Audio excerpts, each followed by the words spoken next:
Bonjour les amis. Alors, ce soir, nous allons vous parler, enfin ce soir, oui. Maintenant, nous allons vous parler d'un petit nanar, parce qu'il est temps d'évoquer un peu les nanars. Donc, deux super flics, voilà, d'Enzo Barboni. Ah, c'est beau.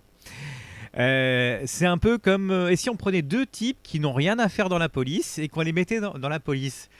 Oh, oh. Sur ce postulat, on a eu les Police Academy, mais bien avant, on a eu deux super flics, 77. À l'époque, Hollywood n'en voulait pas. L'Italie a juste répondu tiens, ma bière. Voilà. Le pitch, c'est deux clodos qui deviennent flics par erreur et personne ne s'en étonne. Donc Matt, Terence Hill, petit malin rapide comme un moustique sous amphétamine, et Wilbur Bud Spencer, montagne humaine spécialisée en claques pédagogiques, cherchent du boulot sur le port de Miami. Ils sont agressés, ils se défendent, ils se retrouvent au poste par un hasard de circonstances complètement idiot. Et là, il y a deux motards qui les prennent pour des possibles nouvelles recrues. Ah, et le plus beau, personne ne vérifie rien. Pas de dossier, pas de badge, pas de formation. Enfin, si, ils se font une formation après. Juste, tiens, voilà ton uniforme, va faire respecter la loi. La police de Miami en 77, c'était vraiment autre chose. Les bastons, c'est chorégraphié par Riccardo Pizzotti, donc forcément débile et génial. Comme toujours avec Bud Spencer, les bastons sont absurdes, cartoonesques, répétitives et absolument jouissives. Riccardo Pizzotti, donc cascadeur officiel du duo, est encore là pour se prendre des mandales en série. Le mec a dû passer plus de temps à voler dans les airs qu'un steward d'Alitalia. Et oui, les figurants n'avaient pas le droit de toucher Bud ou Terence. Voilà. Mais eux pouvaient frapper tout le monde. C'est dans la page, c'est réel, c'est magnifique.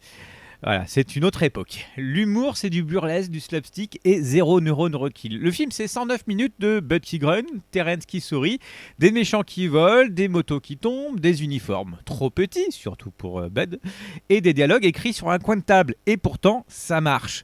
Parce que le duo a un timing comique que même Marvel n'arrive pas à reproduire avec 300 millions de budget. Là, moment culte, Bud Spencer essaye un uniforme et annonce qu'il fait du extra large. C'est canon. Et Terence Hill lui répond qu'il a les pieds plats. Référence directe à la série Pieds plats que Bud jouera plus tard. Le film est littéralement en train de faire des private jokes sur la carrière future de ses acteurs. C'est marrant. Voilà.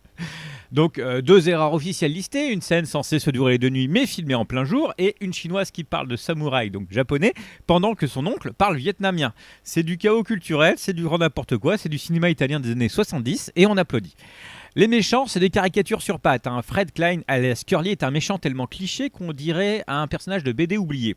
Le balafré ressemble à un PNJ de jeu vidéo qui n'a qu'une seule animation, et Bloodsucker s'appelle Bloodsucker, voilà, il n'y a pas besoin d'en rajouter. On ne peut pas faire plus subtil, mais c'est ça qui est beau, et le film ne cherche jamais à être réaliste, il cherche juste à être fun. On va le noter, parce que voilà, scénario 3 sur 10, écrit sur un ticket de caisse, et encore le ticket de caisse, il y a plus d'informations. Baston, 10 sur 10, c'est du Staplic Michelin 3 étoiles, là c'est coupé au cordeau. L'acting 8 sur 10, Bud Grog, Terence Brib, enfin bon, on leur demande pas beaucoup plus non plus. Réalisme 0 sur 10, aucun rapport avec la police réelle, le réalisme il peut aller se faire voir.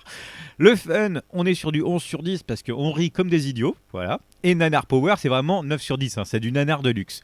Conclusion, c'est un film idiot, bordélique, anachronique et absolument irrésistible. De Superflix, c'est le cinéma italien des années 70 dans ce qu'il a de plus pur.